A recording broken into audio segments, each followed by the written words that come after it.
To transform a community, you have to have things that everyone can enjoy, and a trail is just that.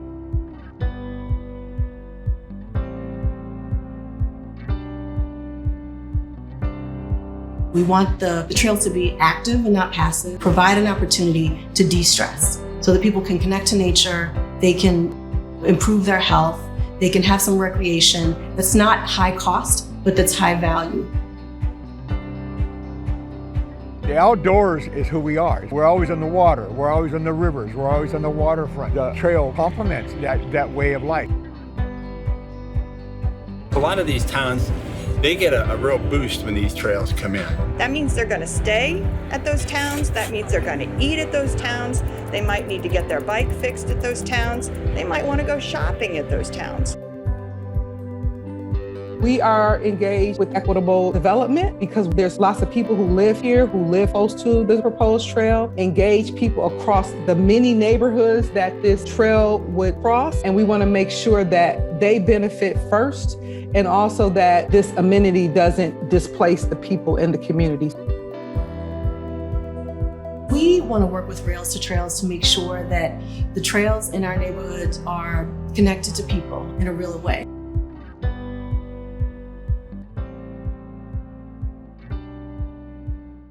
Hello and welcome. I'm Ryan Chow, president of Rails to Trails Conservancy. It's just fantastic to see everyone here today from across the country and from so many different sectors. Thank you for being with us as we launch a groundbreaking new initiative, the TrailNation Collaborative.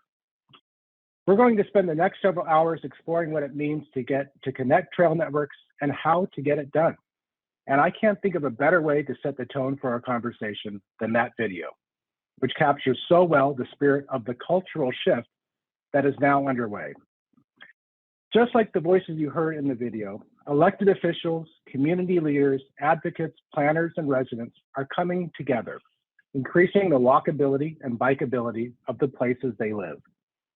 They recognize that by connecting their community's trails, sidewalks, and protected bike lanes to places people want to go, like their jobs, grocery stores, parks, schools, and transit, the impact of their investment will be magnified.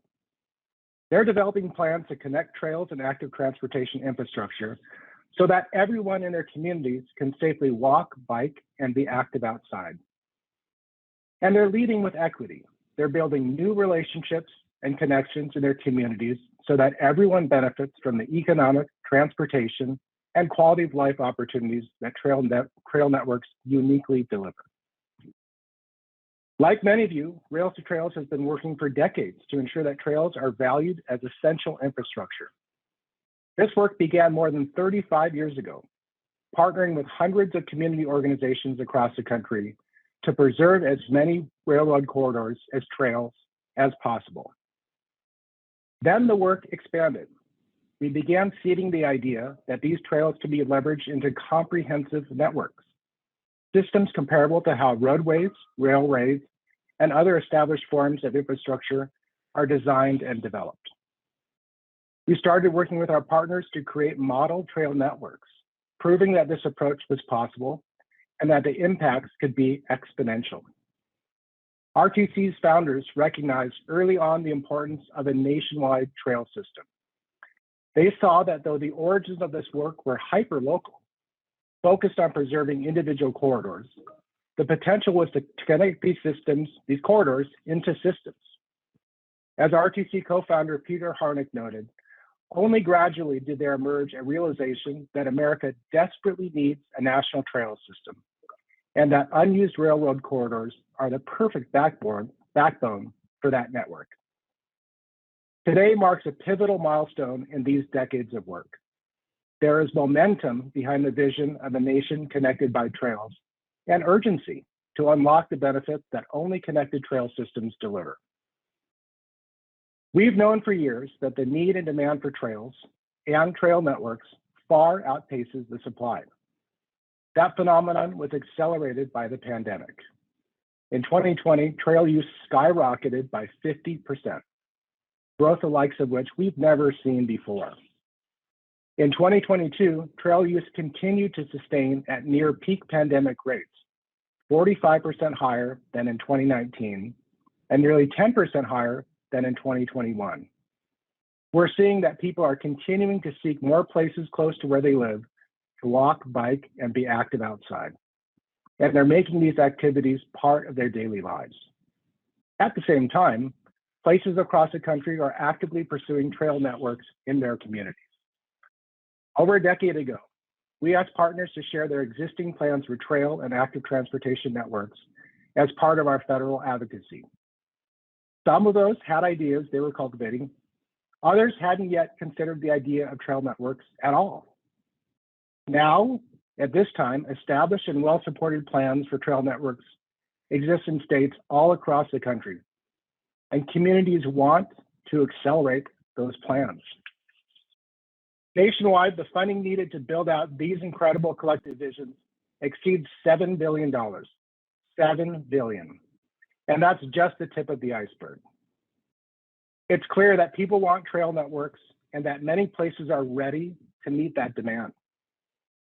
And with the recent passage of the bipartisan infrastructure law, alongside other major federal, state, and local legislative wins, there is now unprecedented funding to accelerate the pace of trail network development nationwide. Together, the demand and the funding for trail networks puts us in a position we've never been in before, and one we must address with urgency.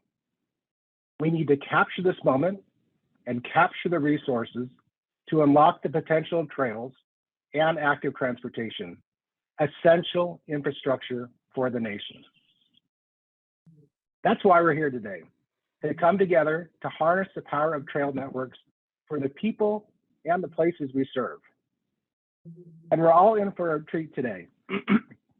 We have incredible leaders from across the country here to share their insights and ideas for developing and accelerating trail networks. Joining us are visionary elected officials, state and federal advocacy leaders, and national and local advocates working on inclusive access to the outdoors. Plus, we've saved a lot of time for discussion, including questions during each segment throughout the session and smaller breakout groups.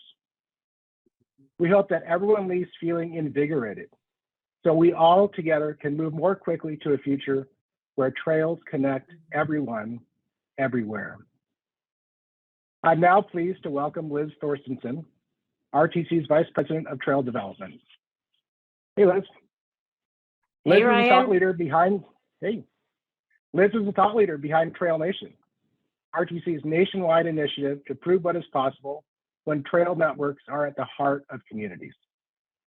The power of TrailNation has been in its emphasis on diverse people, places, and geographies, showcasing that this vision applies across communities, and that places with varying ideologies and politics can all agree that investment in trails are transformative. Liz, I'd say today is an exciting day. Would you agree? Thanks, Ryan. It really is. This is a once in a generation moment, and I'm so excited to be here with all of you. Thanks so much for coming.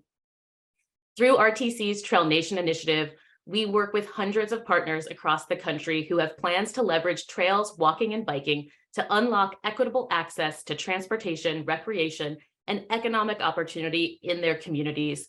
Our partners, many who are with us today, alongside everyone they're working with in their regions and neighborhoods, envision a future where trail networks are embraced as fundamental, critical to creating joyful, vibrant places where people want to live, work, and play. The momentum we have right now to carry our shared vision forward is paramount, but this moment didn't emerge overnight. It's the result of decades of hard-fought advocacy for federal, state, and local funding. It's because of the tireless grit and tenacity of the multi-use trail and active transportation community that has built the nation's trails. And it's because of our collective ingenuity to imagine what's possible when trails connect people and places in ways like never before. Advocacy, grit, ingenuity, these are the underpinnings of TrailNation, RTC's nationwide program designed to accelerate the development of connected trail networks by bringing together model projects, leaders, champions, best practices, and resources. The roots of this work are in establishing powerful coalitions and partnerships with many of you, proving what's possible when big ideas and teams of people with a shared vision are pushing for the investments and the infrastructure that can transform places. Together, we are collectively moving the needle to envision, plan, organize, fund, and activate trail networks. Like in Greater Philadelphia and Southern New Jersey, where the idea for the circuit trails was introduced by local leaders who saw the potential to connect trails across the country and state, across county and state lines, linking urban, suburban, and rural communities. One of the first trail systems in the country, the circuit is now nearly halfway done, a testament to the power of collaboration across jurisdictions and an inspiration for other fledgling trail networks to follow. The Monon Trail, which links Indianapolis with its surrounding suburbs, often comes to mind when we think about trail-oriented development. In Carmel, Indiana, the trail is an anchor in the town's economic development strategy. When the trail first connected into Carmel decades ago, it laid the groundwork for a downtown revitalization plan that has been transformative, bringing a quality of life for residents that has placed Carmel on lists of best places to live while generating over $500 million in development investment. Carmel has also spearheaded proactive planning practices by standardly adding multi-use trails on either side of arterial streets whenever they get upgraded or added. And Minneapolis, home to the Midtown Greenway, is an example of what's possible with investment and innovation that leads to institutional and cultural change. It was one of 4 pilot communities that was a part of a 2005 initiative designed in partnership with the Federal Highway Administration and RTC. $25 million were invested in each community to test the role of connected trail infrastructure in encouraging people to choose walking and biking and trails as transportation. As a result, the number of bicycle and walking trips increased significantly, and 85 million miles of driving was averted, demonstrating in concrete terms the power of connectivity. And in Washington state, we can see how collective action and a grand national vision can make major active transportation infrastructure projects possible, like the Beverly Bridge across the Columbia River. With the potential to become a destination in and of itself, the bridge will help promote long-distance walking and bicycling trips along the Palouse to Cascades Trail, part of the cross-country Great American Rail Trail. This was a long-standing vision for many advocates and leaders in the state, and it took a statewide multi-agency effort to complete, with a final push across the finish line because of its role in providing a major missing connection for the 3,700-mile cross-country trail. Trail networks are being developed in many states alongside RTC's existing TrailNation projects that are connecting millions of people and more than 10,000 miles of trail. The best practices and lessons gleaned from these projects will help others to accelerate trail networks in their communities. The results of this work speak volumes. We've been able to move the needle between people thinking that trails are nice to have amenities to need to have essential infrastructure for their communities. A decade ago, when TrailNation launched, trail networks were beginning to emerge and the concept was catching on. Rail trails could be found in every state, and multi-use trails had become a staple for recreation. Those recreational amenities serve as the foundation for connected trail systems. The return on investment from closing gaps between trails and other active transportation infrastructure is profound. Imagine leaving your home and taking the sidewalk to a nearby trailhead.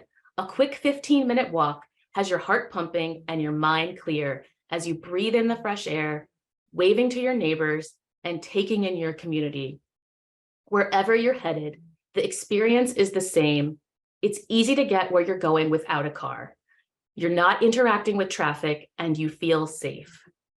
At the outset of TrailNation, our goal was to prove that this experience was possible by creating a collection of world-class projects that the sector could learn from and then replicate. Now, with trail user demand higher than ever, over $7 billion worth of project plans in hand, and this work taking root in so many places, we have an even more ambitious goal: that trail networks and all they deliver are at the forefront of how communities prioritize resources to grow and sustain their competitive advantage. We know the power of trail networks. They're carrying communities over the tipping point. That's because as trails are connected, the benefits they provide are magnified. For example, as trail connectivity improves, trail use increases dramatically, as much as 80%, which is key to unlocking all of the other economic and quality of life benefits that trails deliver, like expanding transportation and recreation options. Trail networks make it safer and easier for people to walk and bike as part of their daily lives, which is especially critical in the nation's lowest income neighborhoods where pedestrian fatalities are highest. They also contribute significantly to economic competitiveness. As trail systems grow, they spark new investment in trailside businesses and commercial opportunities that strengthen America's main streets. The transportation, safety, health, and economic benefits of trail networks, alongside their role in contributing to environmental resiliency, demonstrates their value as essential infrastructure in America. Yet, access to this infrastructure and the benefits it offers is highly inequitable. When we meet people where they are, recognize disparities, and address existing needs in the community, we can create trail networks that are equitable and inclusive. Equitable development is realized when people have the power to decide whether they want trails, they can access the appropriate resources to do so, and they can actively participate in the planning and programming of those trails. We know that walkable and bicycle-friendly communities connected by trails are in high demand, but their supply in the US is currently limited. Towns, cities, regions, and states are grappling with complex challenges rooted in transportation, climate, and the well-being of the people they serve. How places are designed and whether they are safe and convenient for people to walk, bike, and be active outside can make all the difference. That's the motivation behind TrailNation. The TrailNation project served as the launchpad of this initiative and the instigators for trail network development across the country. The TrailNation playbook is a compendium of best practices, tools, and resources to support communities in doing this work. And today, we introduce the TrailNation Collaborative, a learning community where we will come together to share our experiences, our challenges, and our strategies for accelerating the pace of connecting trails and active transportation infrastructure across the country. The power of this collaborative is in all of you. The magic of this work happens when teams come together across sectors and from different lived experiences to envision how their community can best serve everyone who lives there. So we opened a little poll at the very beginning that I think many of you have taken. Let's just pause for a minute and let's take stock and share who's here, who's part of this collaborative today. So I'm not unexpected. We have a really great showing from the trails, active transportation, and transportation professionals at about 65%. And I know many of you are in the advocacy and volunteer space. So we hope that you clicked that, we include you in that category. So we know that we're so happy to have you here and so thrilled that we have other folks from important sectors like economic development, community development, elected officials, public health, developers and real estates, and our philanthropic partners. You all are so important and we want to keep engaging with you. We need you in this space. So thank you so much for being here. So I can't say enough about how thrilled we are to be here with everyone today. This is a milestone in the movement to proliferate and mainstream trail networks across the country. Let us know how this is sitting for you. What are you thinking right now? Please give us your reaction and share in the chat, whether it's a word or two or an emoji. Thank you so much. So excited that you're sharing your thoughts, and we're so excited that you're excited to be here. Thank you. Timely. Thank you so much. All right. So we're going to move right in, use this fantastic energy to go into our first session. And so excited that we have three really fantastic speakers for our first session. Please welcome Secretary Omishakin of the California State Transportation Agency, John Snyder from the Governor's Office in Washington, and Representative Carey Hamilton, RTC's most recent rail trail champion and co-founder of Indiana's Legislative Trails Caucus. welcome to the three of you. We're so happy to have you here today. I'm going to start off and ask each of you a question and have you each jump in. So you each represent very different places, different geographies, and politics in particular. Why is it a priority for you to invest in trails and, more importantly, connected trail systems? And I'm going to start with Carey Hamilton. What do you think, Carey?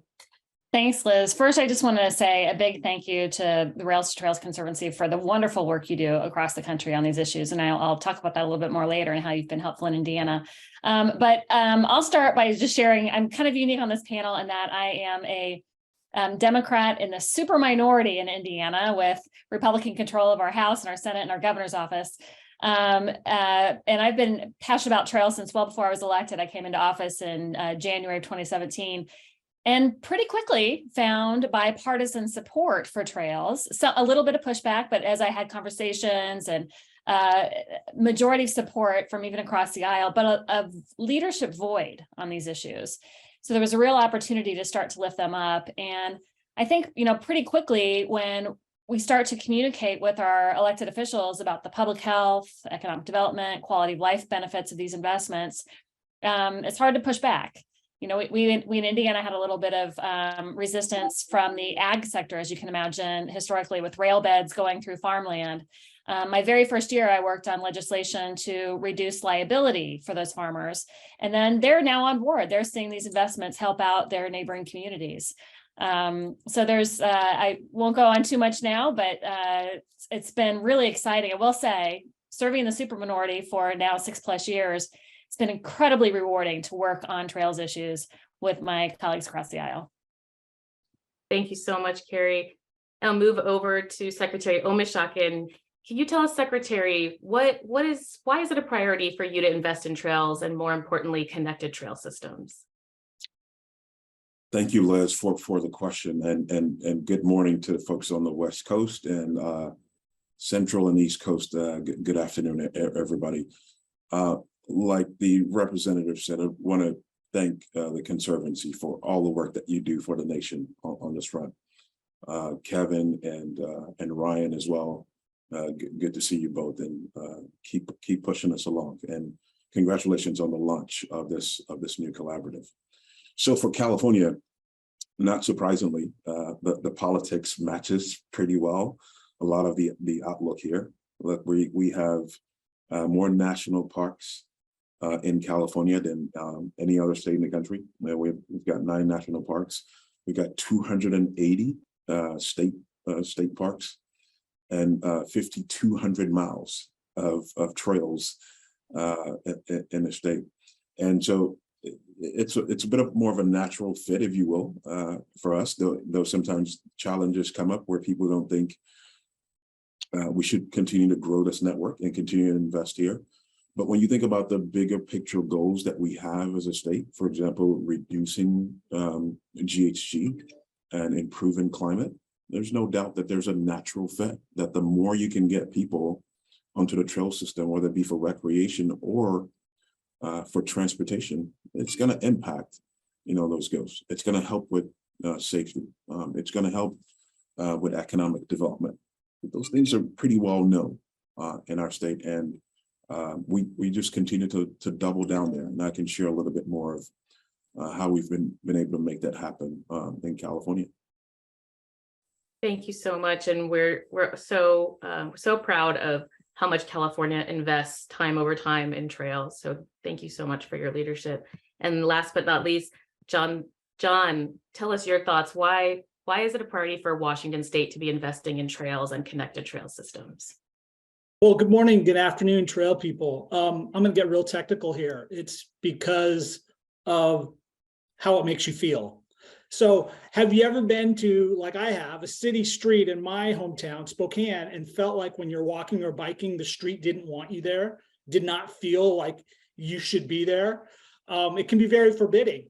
And flip side, we've all been to streets and locations where biking and walking, or maybe rolling in a wheeled device, we do feel included. The streetscape is welcoming, it's connected. So the priority for connected trail systems really comes down to, wow, when we connect these sidewalks, we connect these trails, we connect all these facilities, pretty soon you feel like you belong when you're walking or biking in an entire city or an entire community. That's really important. And I've worked as an elected official, and now I work for an elected official. And as I think everybody in the call can tell you, we're faced with 1,000 problems every day, right? And it's really hard to find silver bullet solutions. Those kind of solutions that can be a solution for multiple problems all at once. And trails, connected trails, are one of those silver bullets. You're helping solve public health, you're helping solve economic development, you're helping solve transportation, you're helping solve climate change, all in one policy. So that's, to me, the reason why it's kind of like, why won't we do this? It's just too important to ignore. I couldn't agree more how much trails can just accomplish all these other goals. It's not just a goal in and of itself, but helps you accomplish so much more than that on an important agenda. So I'd like to switch over to a more personal question, since you're all quite invested professionally in this effort. How did this develop for you personally? What motivated you to make this a priority for your work? And if you could thread in, any places that you've visited or seen that have been particularly inspiring, where you visited and said, hey, I want that for my community. We'd love for you to add that in too. So I'll start with you, Representative Hamilton. Thanks, Liz. So I have been passionate about trails and bike and pedestrian access for almost as long as I can remember, but most notably, I remember being 13 years old or so, hiking with friends in a state park here in Indiana, and just kind of falling in love with the experience, walking through the woods, having conversations, enjoying nature. Later in my mid-20s, I hiked the Appalachian Trail from Georgia to Maine all by myself. I'm a through hiker.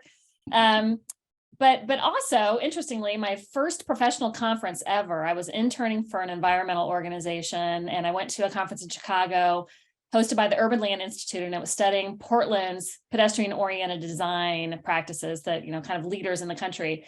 And boy, I just everything went off for me. It just made so much sense, really mainly at that point through an environmental lens, reducing emissions and building more efficiently and infill, et cetera. But certainly also understanding at that moment, the quality of life benefits in particular, and public health. So jump ahead to serving in the legislature, and to be able to start to work on this, it's incredibly rewarding. I will say, wherever I travel, whether it's work or pleasure, I find the local trails. So it's hard to pick one. There's so many great examples of great bike and pedestrian connectivity and urban trails in our country. Stockholm is my favorite European city at the moment. They have traffic jams of their bike commuters in the morning. That is a good problem to have. I would love to see that someday in my state.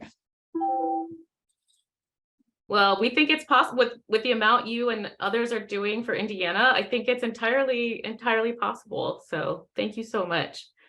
And let's go over to Secretary Omishakin. How did this develop for you personally? What motivated you to get involved with trails and active transportation? Why is it important to you? Yeah, so, I started off my career, Liz, 21 years ago in this space, and I have degrees in planning and engineering degrees as well.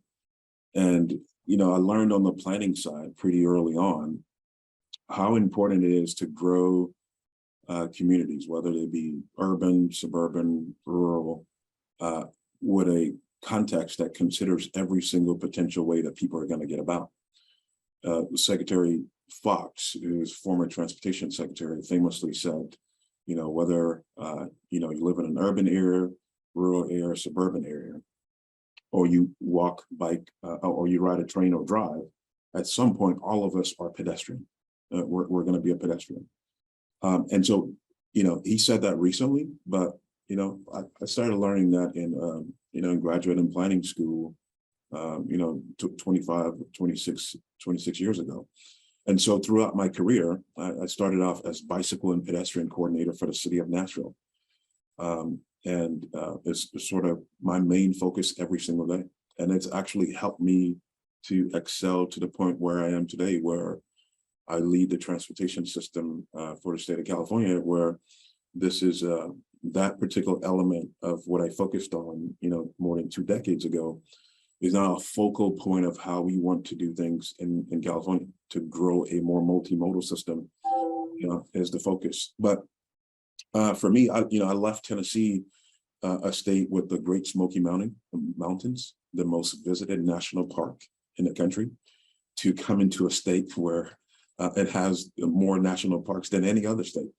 And it was an important part. If I was going to move my family from Tennessee to California, we absolutely had to be in a state where those things were accessible to us. And it was part of the pitch actually made to my family in making the move. And we live now, a few minutes or less than an hour from Lake Tahoe, that has an impressive trail system that we occasionally use. And during the pandemic, as was noted earlier, I think Ryan mentioned this, when everything was absolutely shut down, we were frequent visitors to the outdoors and the trail systems on the Great American River Trail that's close to us, and Lake Tahoe as well.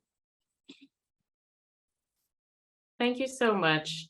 I think it's so inspiring to know that you started in the bike ped space, and how that was the beginning of your career, and that became broader to the transportation system for one of the world's largest economies. So I think it's really inspiring to those of us in this space. And move over to John. How did this become so important for you, and such a priority for your career, and what places really make you think of Trailtopia, as I've heard you say in the past? Well, there's so many things that inspire this, but I remember back when my hometown sponsored the Veterans Wheelchair Games a number of years ago.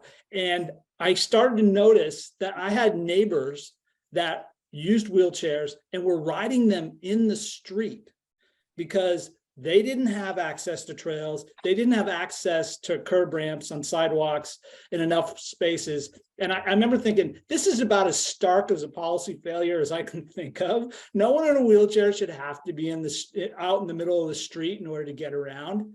And that really kind of galvanized my interest in trying to solve this problem and see how we can connect communities, get trails everywhere in our city. And I've been all over the country, everywhere from like Portland, Oregon to Peachtree, Georgia, and seen really cool connected trail systems. 2 of my favorites in Detroit, they have this awesome sunken grade trail. I forget what the name of it is. So maybe somebody can put it in the chat. That has like a bar in the middle of the trail and these businesses along the trail. It's so cool. The Kindercut. Oh, thank you. And then the Mickelson Trail in South Dakota, incredible long distance trail. Rep Hamilton, same issues with crossing agricultural land, but they figured it out. And now it's this crazy awesome facility that's not just for tourists, but it's also a daily use facility for all the small towns that the trail goes through. And to me, that's like a sweet spot. I love to see that. It's inspiring.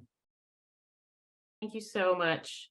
It's so good to know that. I didn't know that about you, that accessibility was really such a big part of the motivator for you, and so important, and really glad we're seeing that as a national policy focus, the issues of safety and accessibility too. So thanks so much for sharing that. So our last question from me, and then we'll go to audience Q&A. Let's do what Ryan likes to call the history of the future. In 10 years, how does your state look and feel now that there is a more well-connected trail and active transportation system? And how has that changed your state for the better? Love to start with you, Carey. Yeah, so I'll start with the issue that I've in 6 years working on this issue at the State House, I've never mentioned at the State House because it doesn't help me, and that's being part of the climate solution. Really excited about being able to make that impact without ever talking about it. But also, of course, having healthier Hoosiers. We have really poor outcomes across a spectrum of health indicators. And I think if we continue to build out this, I know if we continue to build out this network, we're going to have a positive impact on at least some of those indicators and Hoosiers' health. I, get excited when I think about trails coming through and bringing new economic development, spurring local businesses across our state. I'm really excited about the prospect of maybe being the first state in the nation, or at least among the handful of first states, to complete our section of the Great America Rail Trail. Yeah, and thanks for your leadership on that, Conservancy. I think that trail piece, the tourism piece in particular could be a real boon for our state.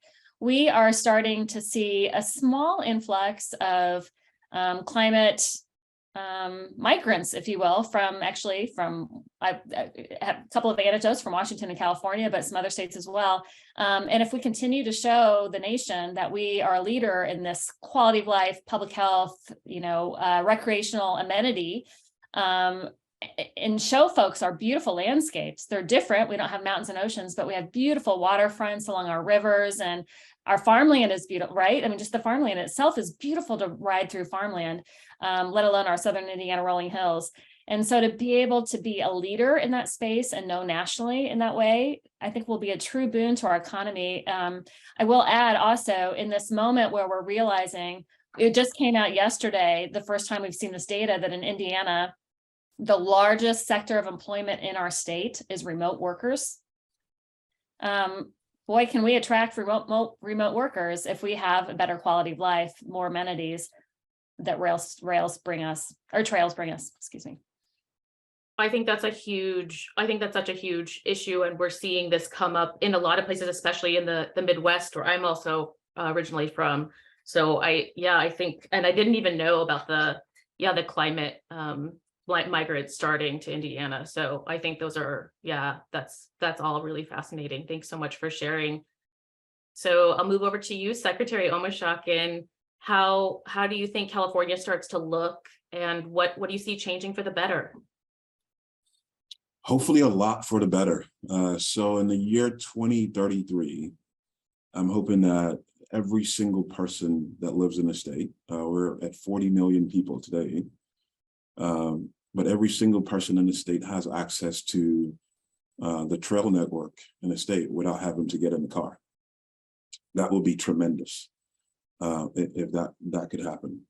But when I think about it and our bigger picture goals, for example, safety, 10% of all fatalities in America that are transportation related occur in California, 10%.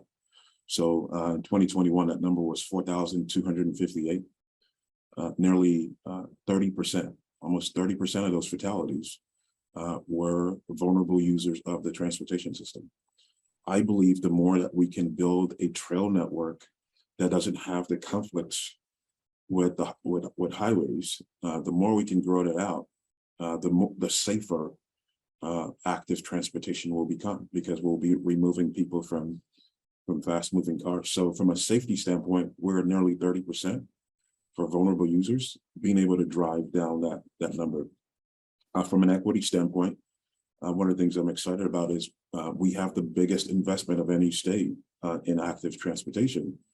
As we do it, and we've put a keen eye towards equity, hoping that means as every single person has access, that underserved and marginalized communities, that it continues to help them as well.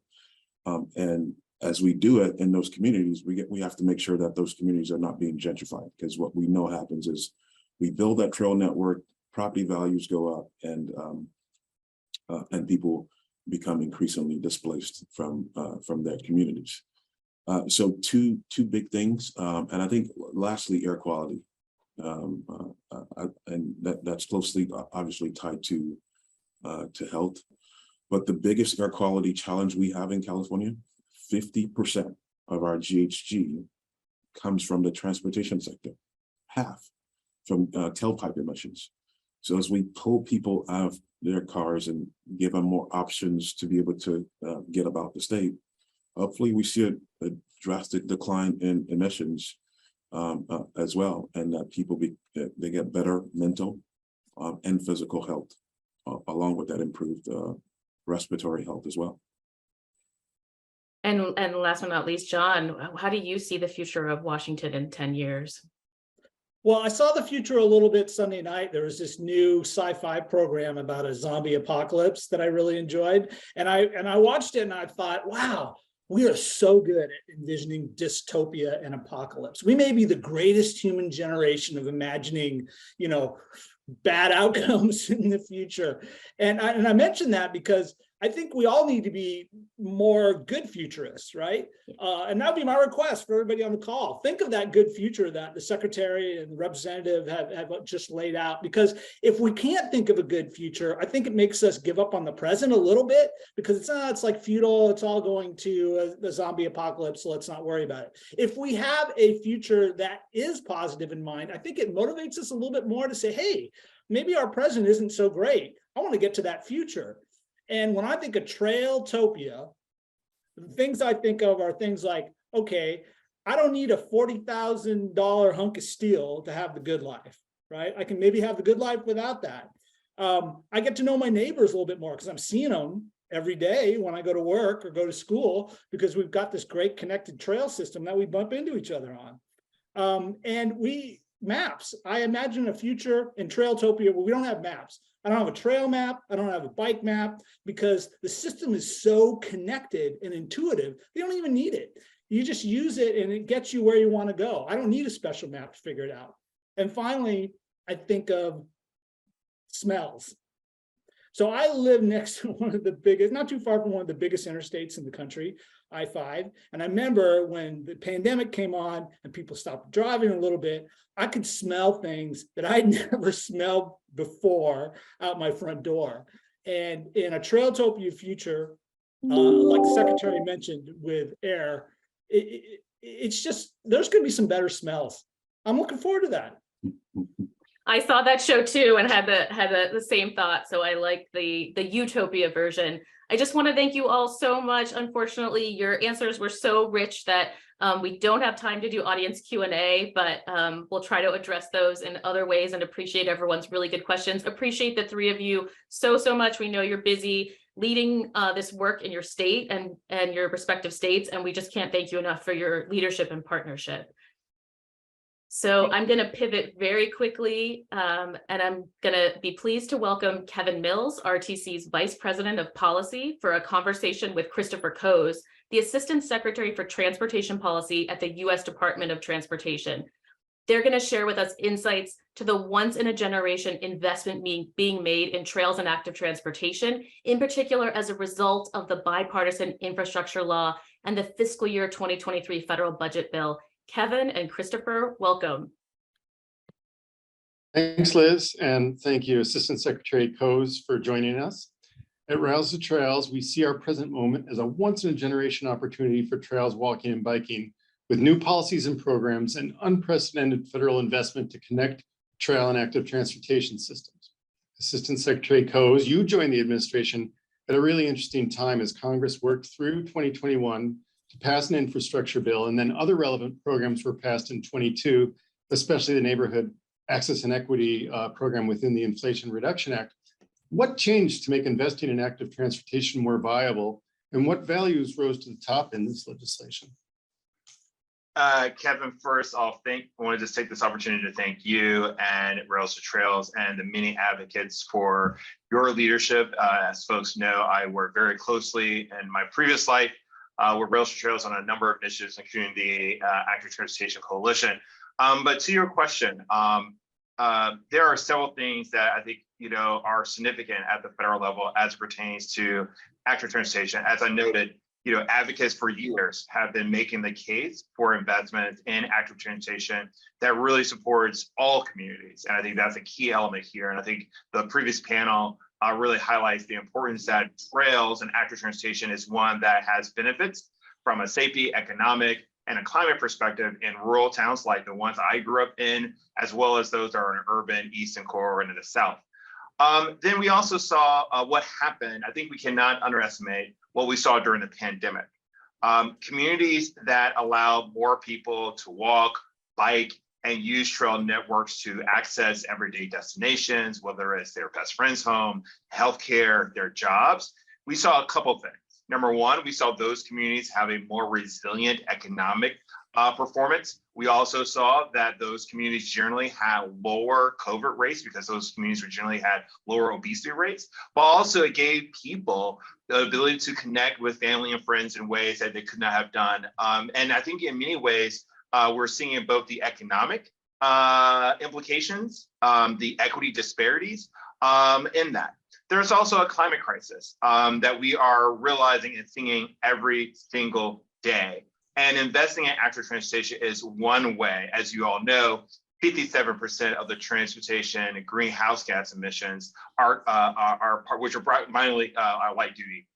And as part of that, the bipartisan infrastructure law really sends a very strong and powerful signal, not only in terms of some of the statutory changes and some of the historic formula programs, but also from a value and dollar standpoint.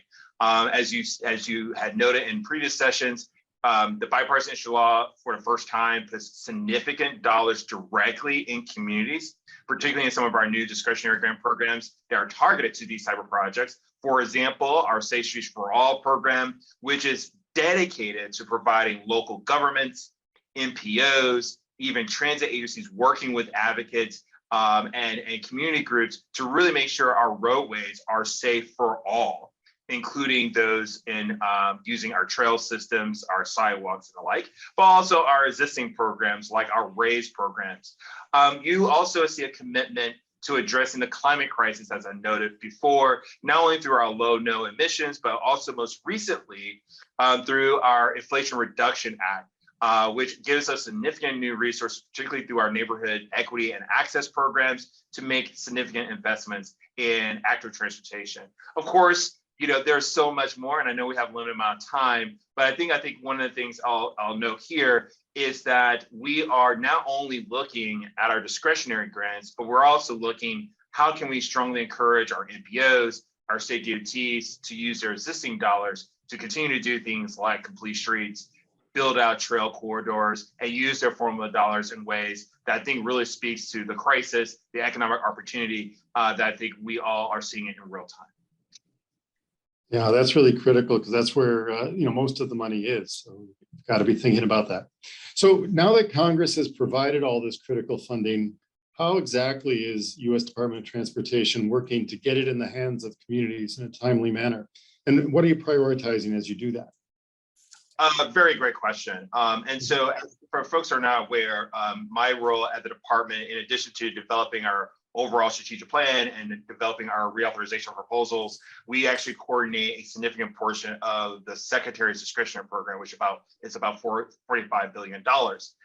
One of the things we took and is approached at a number of ROAs, like Federal Transit Administration, we heard loudly particularly from disadvantaged communities, from local mayors and advocates, that with this plethora of grants, that there's, as you can imagine, there's an overwhelming nature of them, and the cost of applying was high. And so one of the things we did immediately was think about ways we can streamline our various applications. And so one of the ways we did that for some of our largest programs, we created what was called a multimodal project discretionary grant, which combined our mega, our infra, and rural into one NOFO, and we got huge response from applicants around that.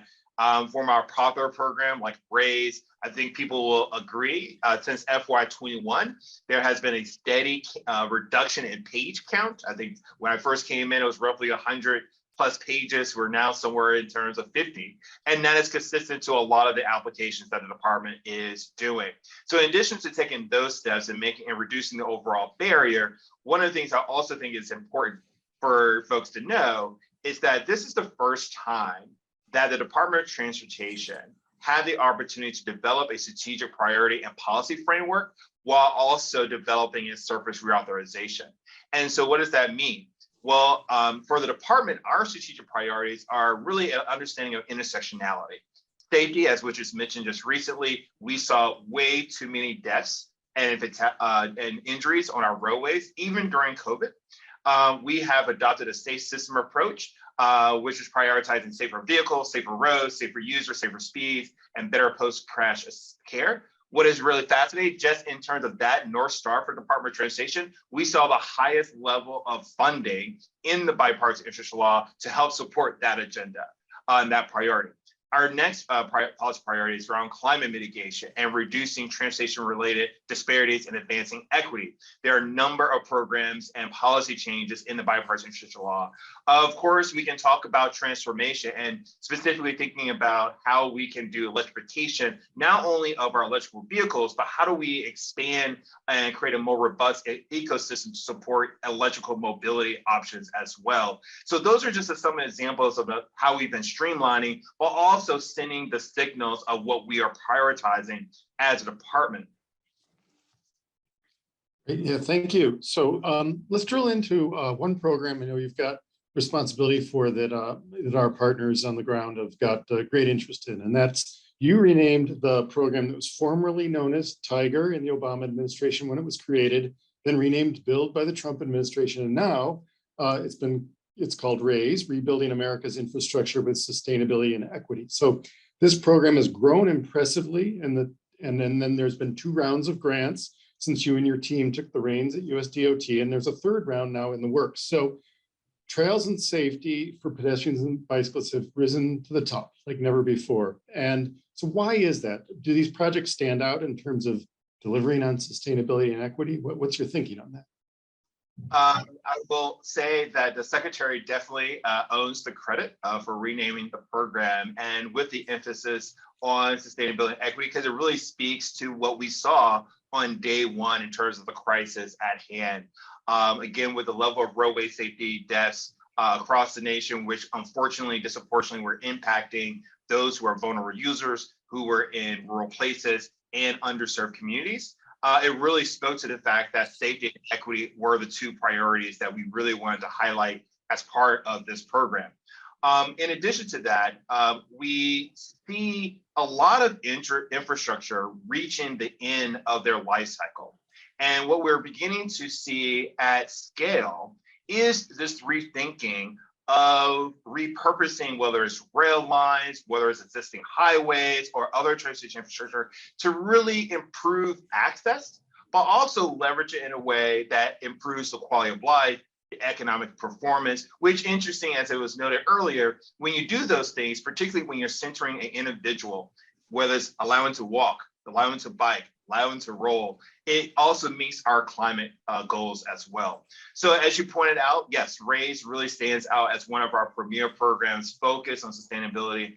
And I would just say that, trails and active transportation infrastructure, both from a benefit cost, both from what we're seeing across the country, is one that does very well.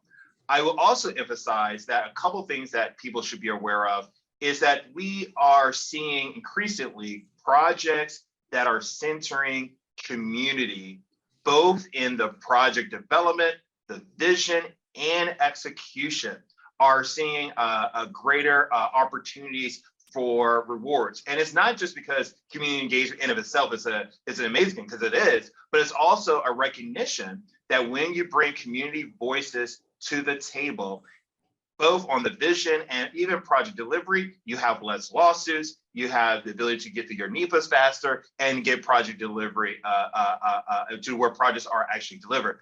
And I say that to say, because we are literally looking at projects like in Detroit, where we just funded both a RAISE and an infra grant to remove a highway that predominantly segregated a Black community in downtown. We'll create a new shared use corridor to encourage greater biking and walking. Also in places as rural as Ripley, Mississippi, which is going to fund the Tanglefoot Trail expansion, which will add about 20 miles to trail networks.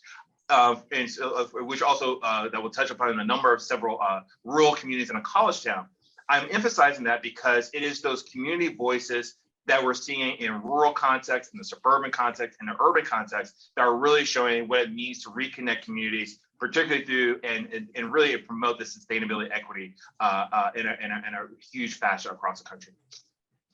Yeah, thanks. So let's just one more follow-up on RAISE and connect it and bring in one other program, which is, so it feels like we're saying that grant funding through RAISE is quite strategic, and then that's a multimodal program. And then Rails Trails has been working on something called the Active Transportation Infrastructure Investment Program, which just received its first appropriation in the recent appropriations bill that passed just before Christmas. So what's strategic about these kinds of programs that have got funding through the Office of the Secretary?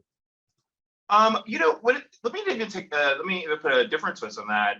What is strategic is there's a recognition and I think a response to the overwhelming advocacy and demand for active transportation across the country. And I also think it's important that not only these programs that we are discussing, but the fact that almost 60%, 69% of DOT funds flow through formula. And even in those programs, like the Transportation Alternatives Program within the Strategic Block Grant, there has been major improvements to encourage state DOTs and MPOs to prioritize active transportation, investments in complete streets, and the like. So in addition to those improvements in those programs, these two programs like RAISE and the new Active Transportation Infrastructure Investment Program really speaks to the fact that across the country, we have to retrofit our communities so individuals can have the choice of how they move around to get to everyday destinations, and active transportation is a key part of that. And more importantly, we are finding that when you look at the bang for the buck, these are not, in many cases, there are $100 million. In some communities, there are simply as $5 or $10 million projects or even smaller interventions that can really deliver significant economic benefits, equity benefits, and climate benefits. Yeah, thanks. So you had mentioned how important equity is in all of this work. So let's drill a bit more into how USDOT is working to ensure that investments of these new infrastructure funds make it to BIPOC and low-income communities that they need it most and who are too often excluded from major federal investments like these. Very great question.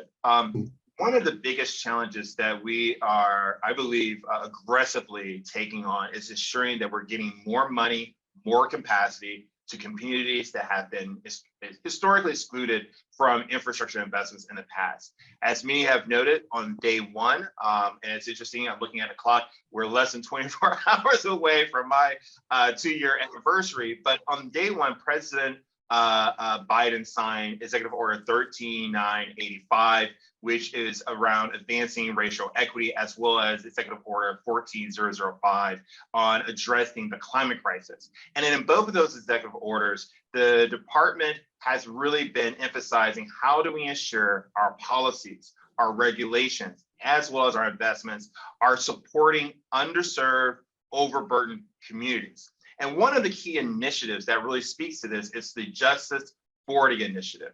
And for those who are not familiar with this initiative, it's a 3-part initiative. First, the Department of Transportation, as well as our sister agencies, had to actually develop the definition of a disadvantaged community. And for the Department of Transportation, that was a unique moment. Historically, HUD has been HUD, EPA, HHS have developed either mapping tools or models of housing insecurity or health insecurity or vulnerability or EPA, environmental justice screen. But this was a unique moment for the Department of Transportation to develop what we are calling our transportation insecurity. And so as such, we were able to identify a subset of census tracts across the country, over 22 indicators, such as lack of walkability, lack of access to transit, lack of access to everyday destinations, the level of pollution, et cetera, et cetera. We were able to identify census tracts across community that we are now defining as our historically disadvantaged, marginalized communities. Now, with that mapping tool, what we have now been encouraging and really emphasizing to our grant applicants, when you're applying to, particularly for our 39 cover programs that we're using for our Justice 40 initiative, please make sure you are telling us how your project is either giving 40% of those benefits into those disadvantaged communities. And one of the things I'll highlight here is that this is not about the dollar in of itself.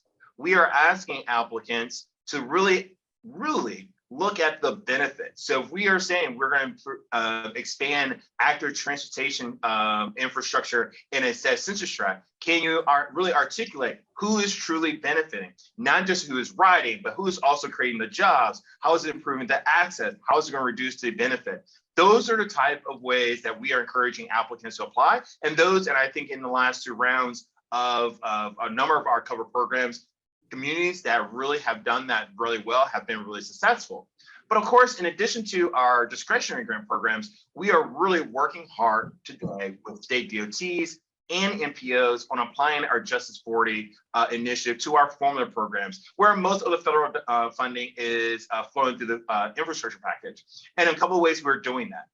We are providing guidance and support to NPOs on their steps and tips to increase the number of projects for communities that are usually not at the table. For example, we released a public involvement guidance to help NPOs and state DOTs to really think about how to bring underserved communities in that transportation planning process. But also we recognize that these communities have limited capacity. And that's why we were really excited that through the FY22 and most recently the FY23 appropriations, the Department of Transportation received a total of $50 million to provide direct technical assistance and capacity to communities to apply to these grant programs, to be engaged in the traditional transportation planning processes, as well as supporting community-based organizations, and also bringing technical assistance providers directly to the grant. And I'll say, as a highlight, as it may have not been noted, this initiative, the Thriving Communities Initiative, which is right now in partnership with HUD, we have now grown that into a Thriving Communities Network where we're working directly with EPA, with HHS, Department of Commerce, and other agencies where we're now collaborating these efforts across the board so we can get more community voices, more community-driven projects, which we know oftentimes are active transportation projects like Rails to Trails to the table and funded. Well, thank you for your insights. We live in exciting times, and I'm thankful for your role in all of this. Thank you for being with us today. I'm afraid we're at the time for our next segment. And there's really incomparable energy surrounding the potential of trail networks. And we have support from community, state, and federal leaders across the country. However, this work will not be successful if we don't address the vast inequities in access to this infrastructure. Trails can play an important role in creating more equitable spaces for everyone to walk, bike, and be active outside, but we must be intentional about how we create community in and around these spaces. We got to think critically about how these spaces are designed and implemented and ensure that the people most affected are at the table. I'm thrilled to welcome Kate Foster, RTC's Mid-Atlantic Director of Trail Development, to moderate this conversation with Arica of Baltimore's Urban Oasis and Valerie, an Outings leader with the national nonprofit Latino Outdoors. Welcome. Thank you, Kevin. And welcome, Arica and Valerie. I'm excited to have both of you here and to hear more about what you're doing in your work. So the first question I'd like to ask is just to ask you if you could tell us a little bit about yourselves and about your work and maybe how it has changed your community. So let's start with Arica. Yes. Hi, everyone. My name is Arica Gonzalez. I'm the Executive Director of the Urban Oasis. We're a community organization located in Baltimore, Maryland, here on the East Coast. We began in the heart of the pandemic. And so we had realized that our infrastructure was really lacking and didn't reflect the needs or the quality of the residents here. We had crumbling infrastructure, decay all around us, needles, dumping, rat infestation, you name it. This was something that was plaguing our community. During the pandemic, we realized we didn't have usable outdoor space where we could come together as a community.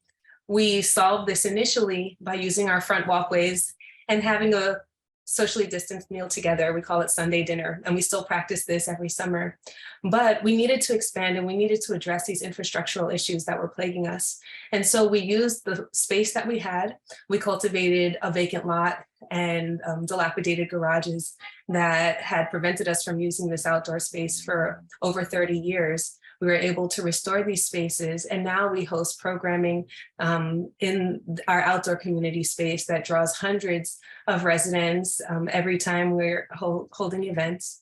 And this has really changed the heart of our community and has affected our mental health, our physical, our social health. And now we're also addressing our infrastructural health. So I was really excited to hear about the collaborative today and this vision for a trail network that connects us.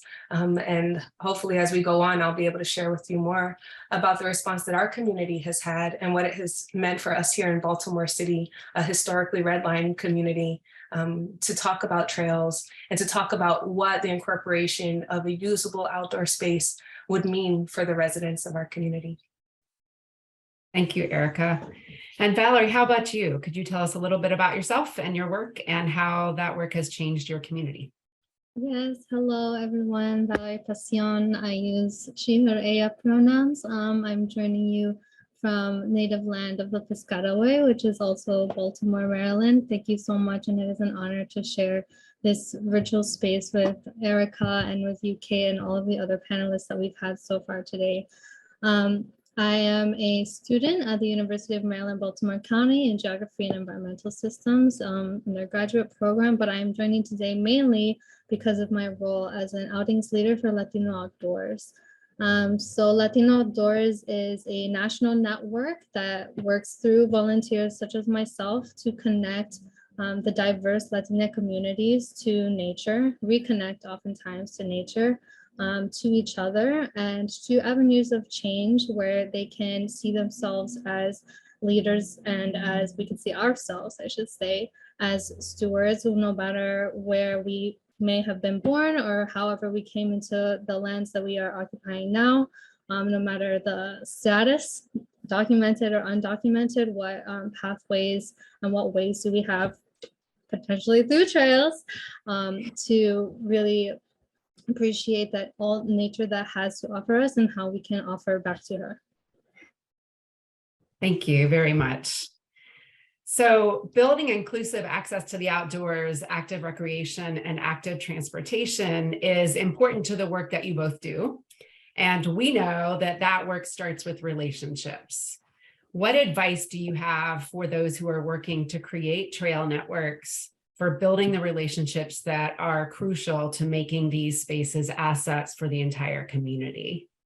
And Arica, I'll start again with you. All righty. All right, here we go, guys. Relationships are paramount to this work, and I can't stress this enough.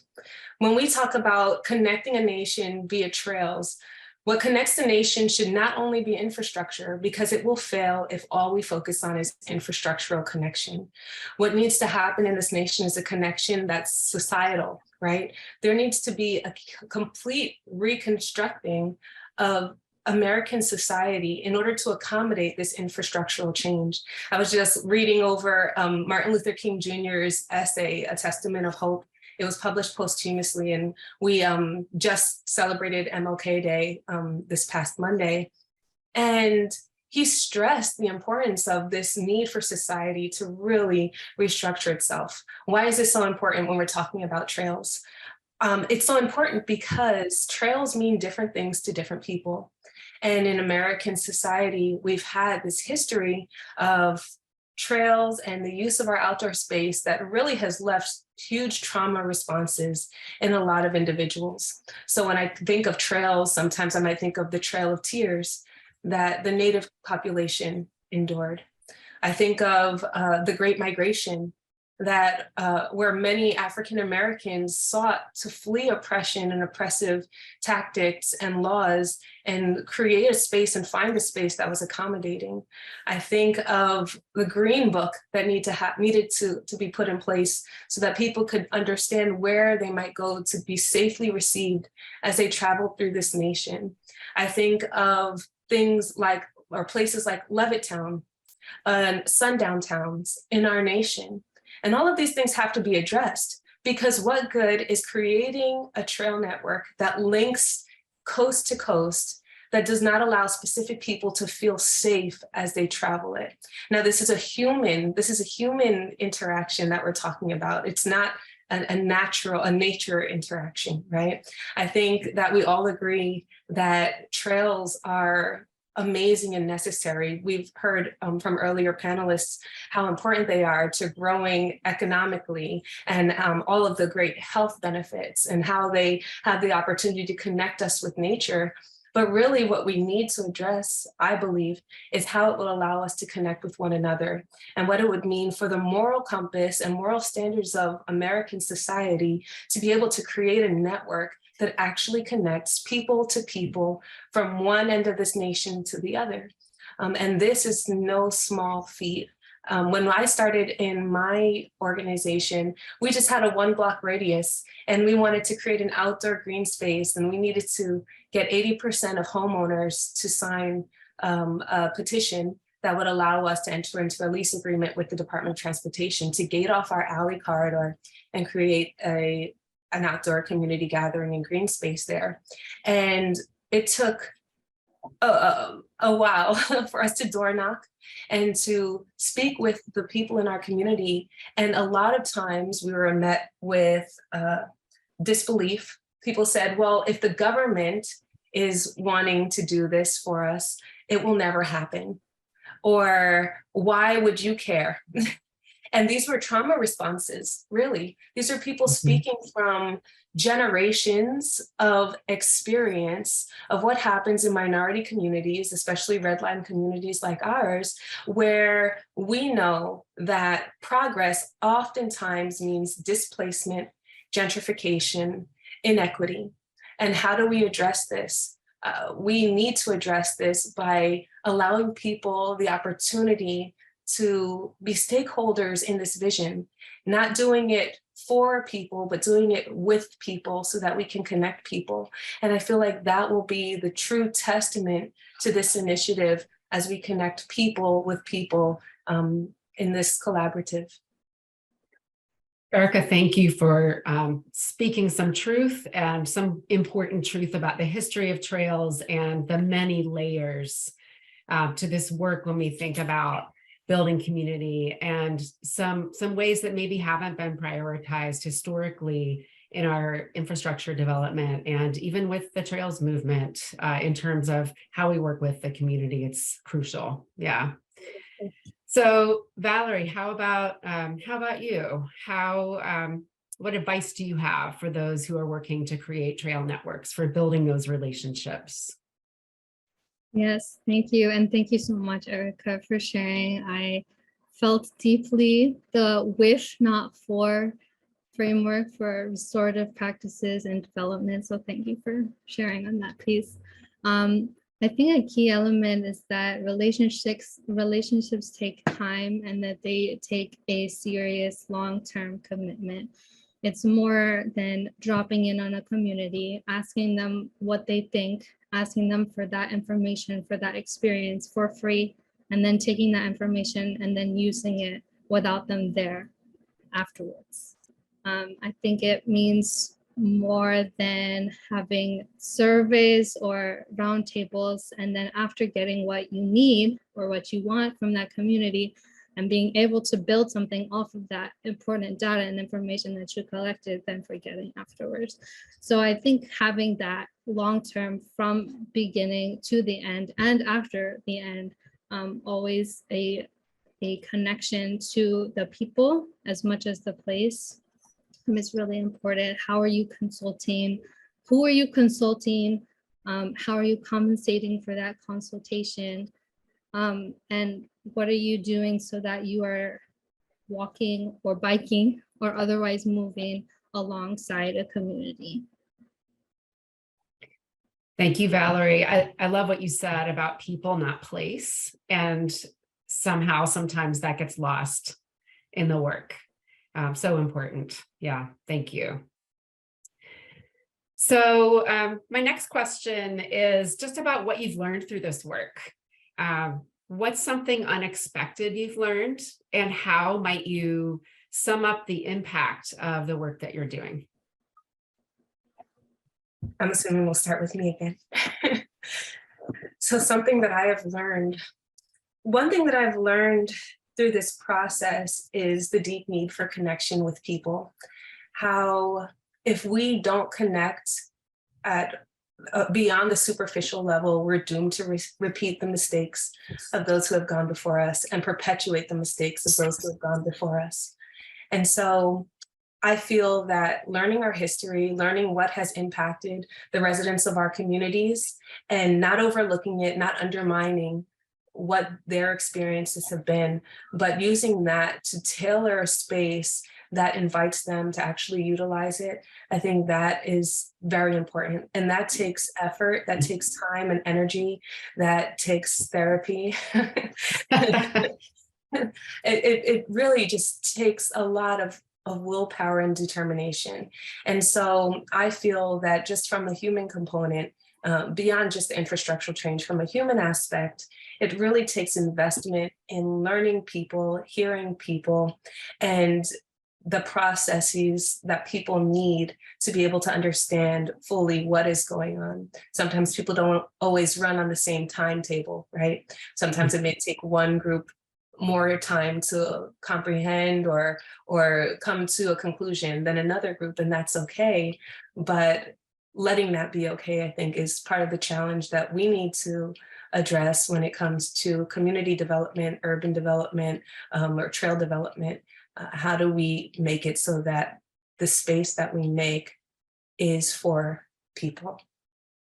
Do you have just a quick follow-up, Arica? Do you have any specific ways that you have been successful doing that you would love, that you would be willing to share? Well, I'll share my personal stories of things that I have gone through here in Baltimore City. So I'll be honest, we've received a lot of pushback, and I wrote down a message that somebody had said in the chat. Dave said, I don't understand why anybody would not want connected trails. And, you know, the thought is there. Why would anyone not want connected trails? Like, think of all of the benefits that a trail could bring. And I feel like this is an amazing statement and an amazing sentiment when we're looking at every community as a whole and just looking at the benefits of what trails bring. But in our community, there was severe pushback when a trail network was introduced or mentioned. And so what brought that about? So many different things, but things I had mentioned earlier, like gentrification, or not feeling like the residents of our community had a seat at the table in the planning process of this or the implementation process of this. And so there was much that I needed to learn as a resident here. And so I had called up some representatives from Rails to Trails, and I took it upon myself to go on a tour, and we toured different spaces and different paths and pedestrian paths here throughout Baltimore City so that we could see what other communities had done with their outdoor spaces. I then compiled that tour into a little video and shared with my community what I had learned, what I had seen, and we sat and we spoke about it. That's the simple answer. The reality was we sat and they laid their picket signs down next to their chairs eventually and shared ultimately their thoughts about what they had seen. But the picket signs were there, and the anger was there, and the frustration was there, and that has to be addressed. It cannot be overlooked in communities. And the space to allow that to happen needs to be okay. It needs to be prepared, and hearts need to be prepared, I think, to receive what people who have anger or who have frustrations need to communicate in order to get to the root of what's going on. And so after that workshop, we got some valuable feedback on what people would like to see, what people wouldn't like to see. And I think it allowed us to have a calmer conversation planned for the future on what could potentially happen in our historically redlined community. But it took serious effort and therapy, like I said. And it's an ongoing process. No, but I think what you shared about how to nurture the imagination of people in the neighborhood and look at what other people have done is a great approach. And then also critical and so important and underused is creating space to hear the pain and the anger and the history underneath and around all of this. And I wonder sometimes if there's fear because it's uncomfortable But I heard you loud and clear that it's very important to the process. Yeah, thanks, Arica. So Valerie, how about you? What is something unexpected that you've learned, and how would you sum up the impact of what you're doing?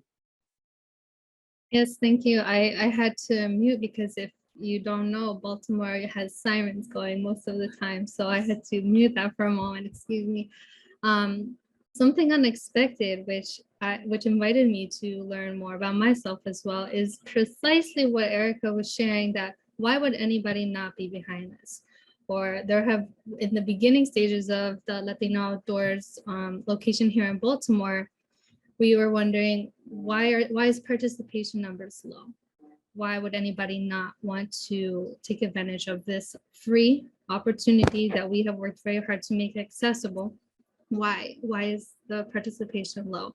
And so it was unexpected at first and invited me to learn and introspect about what other priorities do our community members have, and what needs of theirs need to be met before they can do something like join us for a hike here, or what other ways are they as a whole person not being nurtured that is preventing them from engaging with us in this time and place. And so similarly, I think for the Trail Network, of course, it seems like this wonderful thing that how could anybody not support it? And it's not that people don't want to support it so much as they need to support other parts of themselves and their families first.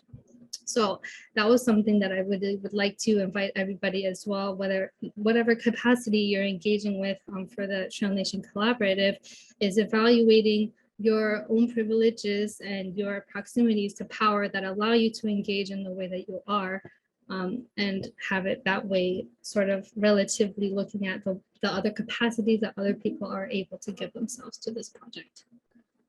Thank you, Valerie. Sometimes we can get so laser focused on the trail, right, that it's helpful to zoom out and look at there's this whole ecosystem around it in people's lives. Yeah, thank you for reminding us about that. So I want to ask a question that came from one of our participants. And this is the question. So this person is looking for strategies to get city planning people to be accountable to the community. So whichever, does one of you want to take a stab at that first? I'll go for it. I think we have a pattern. Thank you, Arica. I'll jump on it. So I'm still in this process, so I'll say that first. But one thing that I was hearing in the beginning of our process and speaking with the residents of my community was that they felt they did not have a seat at the table. And so what we did instead at the Urban Oasis was say, well, if somebody won't give us a seat at their table, why don't we bring out our table and invite them to sit here? And that's sort of what our workshop was, right? And so we did have representatives from the city and our planning department come out, and we invited them out to listen in on that workshop and to be a part of that.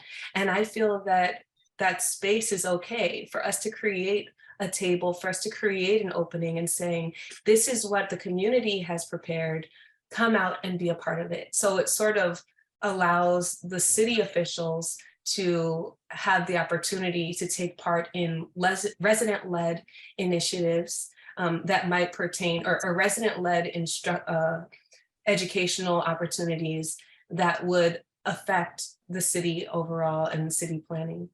So my advice, at least from my experience thus far, would be that it would be okay to invite the city and the Department of Planning to come out to your initiative in order to let them hear your voice and then receive their input. Great, yeah. Have them come be in your space, your neighborhood, your community.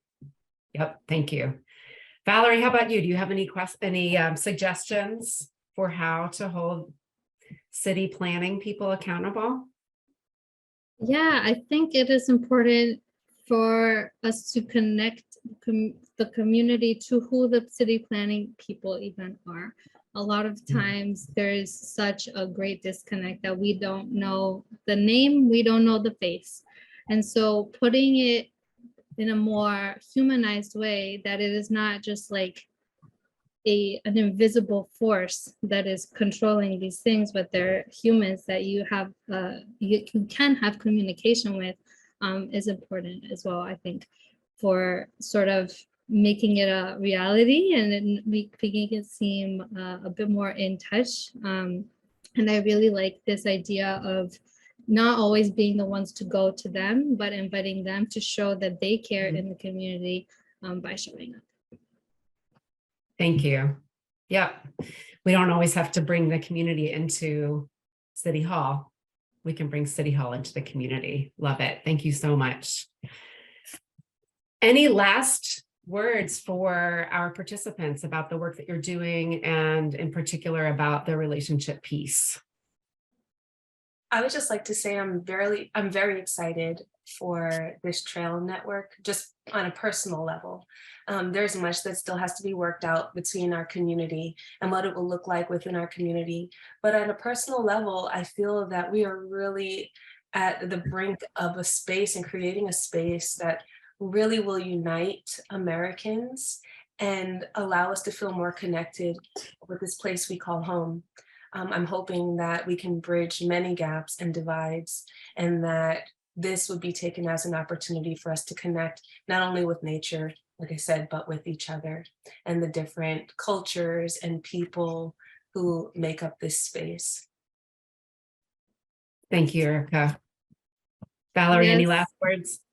Yeah, just I feel immense gratitude for everybody that has shared words today, either in the chat or through a panel. And I can't wait to see what it turns into and what it can be with all of us together. So thank you so much, and I'll see you on the trail. Well, a huge thanks to you both for joining us today and for this thoughtful conversation about where we are and what needs to be done to support and build community connections with trails and making these connections accessible for everyone. We're excited to celebrate this once-in-a-generation moment with you. Today, the TrailNation Collaborative joins the TrailNation family alongside our projects and the TrailNation Playbook, a free, ever-growing resource to leverage the lessons learned from building trails across the country. The Playbook is online and ready to use today. Over the last several months and years, we've heard from you that accessing funding, understanding how to pull a network vision together, and creating efficiencies to solve common problems are challenges the Trail Network movement needs to meet our ambitious goals. We are building the collaborative with those challenges front and center to harness the incredible opportunity ahead, to meet the growing demand for trails and take advantage of this historic funding opportunity.